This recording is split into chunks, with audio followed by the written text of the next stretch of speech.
नमस्कार, मैं Rajesh Sharma season ice academy के यूट्यूब चैनल में आपका स्वागत करता हूं।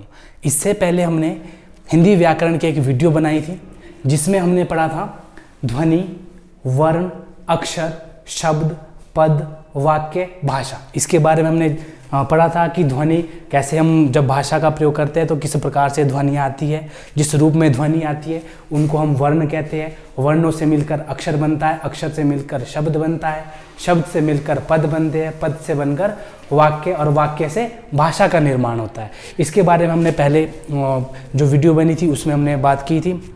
जिसने वीडियो नहीं देखी वो डिस्क्रिप्शन में जाके उस वीडियो को देखे। अब हम यहाँ से आगे के बारे में बात करेंगे कि कैसे कैसे हमने वर्ण मालाओं को पढ़ना है, अक्षर को, शब्द को, पद को और वाक्य को। आज का हमारा टॉपिक रहेगा वर्ण। वर्णों के समूह को हम कहते हैं वर्णमाला। अब वर्ण क्या है? वर्ण के दो भेद है, एक स्वर है, दूसरा व्यंजन है। वर्ण के दो भेद। अगर क्वेश्चन पूछे एग्जामिनर की वर्ण के कितने भेद? दो भेद, स्वर और व्यंजन। अगर कई बार क्वेश्चन एग्जामिनर पूछता है कि संख्या कितनी है, वर्ण की अगर हम संख्या की बात करें तो हमारे पास वर्णों की संख्या है 52। ध्यान रखें कि कुल संख्या अगर एग्जामिनर ने पूछा है, क्वेश्चन में अगर पूछा है कि वर्णों की कुल संख्या, कुल शब्द अगर दिया हो तो संख्या होगी 52।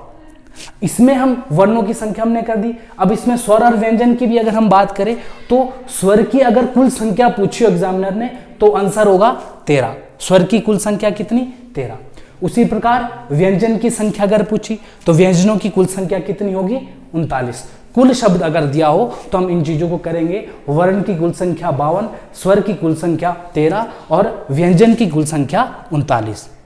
इसके अलावा अगर एग्जामिनर पूछता है मूल संख्या, कई बार मूल दिया भी नहीं होता पेपर में, डायरेक्ट होता है कि वर्ण की संख्या, तो आपने आंसर करना है 44। वर्ण की संख्या कितनी होगी?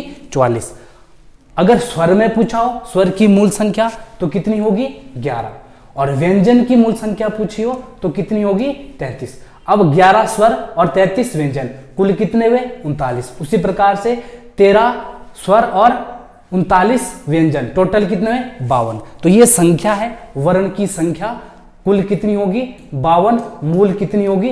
44। और भेद कौन कौन से होंगे? स्वर और व्यंजन। तो ये इसके बारे में था। इसके अलावा अब हम बात करेंगे कि स्वर की जो हमने संख्या बताई कि कुल संख्या 13 होती है, मूल संख्या 11 होती है, उनके बारे में बात करेंगे। अब कुल संख्या में कैसे करेंगे? 1 2 3 4 5 6 7 8 9 10 11 12 13। तो जो कुल संख्या हमने पढ़ी थी वो 13 हमारे पास यहाँ पे 13 संख्या आ गई। अगर एग्जामिनर मूल की बात करे, हमने मूल शब्द पढ़ने तो उसमें हमें अंग और आ को निकालना पड़ेगा। बच्चे कितने? 11।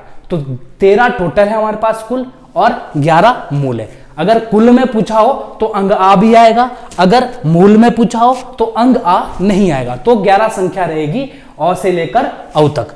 अगर कुल पूछा हो तो अ से लेकर आह तक हमारे पास 13 संख्या रहेगी। इसके अलावा व्यंजन की अगर हम बात करें तो व्यंजन है हमारे पास इस प्रकार से क से लेकर म तक के।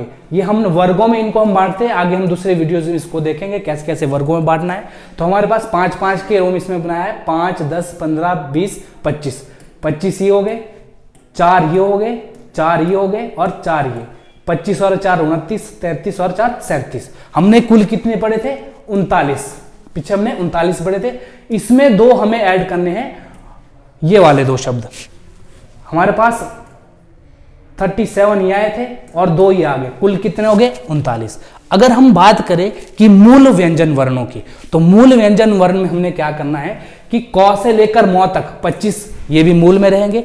इसके अलावा 4 ये और 4 ये, 25 और 4 29 और 4 33। मतलब कुल में हमारे पास ये आपके लास्ट के क्ष त्र ज्य श्र नहीं रहेंगे और ड़ और ढ़ नहीं रहेंगे। ये छह जो हमारे पास वर्ण है व्यंजन वर्ण, इनको हम कुल में मापते हैं। बाकी इसके अलावा क से लेकर ह तक, क से लेकर ह तक हमारे पास जो वर्ण रहते हैं उन वर्णों को हम काउंट करते हैं मूल व्यंजन में।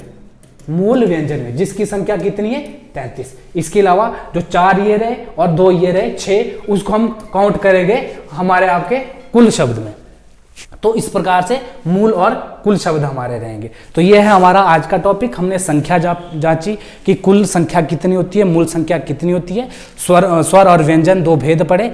इससे आगे का हम अगले वीडियो में चर्चा करेंगे। धन्यवाद।